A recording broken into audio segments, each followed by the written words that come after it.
12 393 participants exactement, avec une forte mobilisation des 35-44 ans.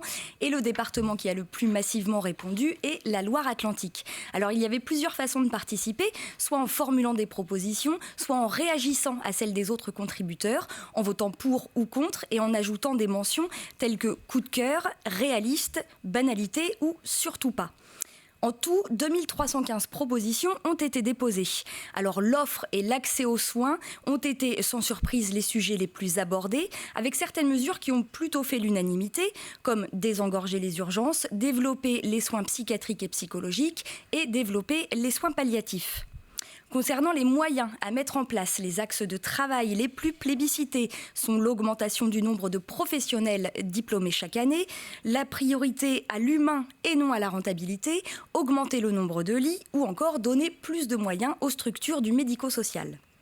Des mesures portant sur les professionnels de santé ont également été remontées, à savoir revaloriser le salaire des soignants, améliorer leurs conditions de travail et alléger la charge administrative. Est-ce que toutes ces mesures ont fait l'unanimité ? Eh bien non, pas du tout. Certaines mesures ont même totalement divisé les participants, comme par exemple l'augmentation des tarifs des professionnels de santé libéraux. 44% sont pour, 36% sont contre. L'intégration des médecines complémentaires comme l'hypnose ou la sophrologie dans les cabinets médicaux ou encore la généralisation des téléconsultations ont également divisé les participants. Mais en fait, tous ces chiffres, ils ne sont pas faciles à interpréter puisque regardez ces deux propositions. La une, il faut obliger les médecins à s'installer dans les déserts médicaux.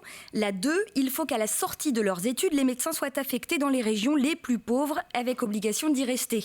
La proposition est sensiblement la même, mais d'un côté, 52% sont favorables, de l'autre, seulement 47%. Donc il va y avoir un gros travail d'analyse de tous ces résultats qui est actuellement en cours. Et puis une autre consultation sera lancée dans l'été, cette fois-ci à destination des autorités compétentes en la matière.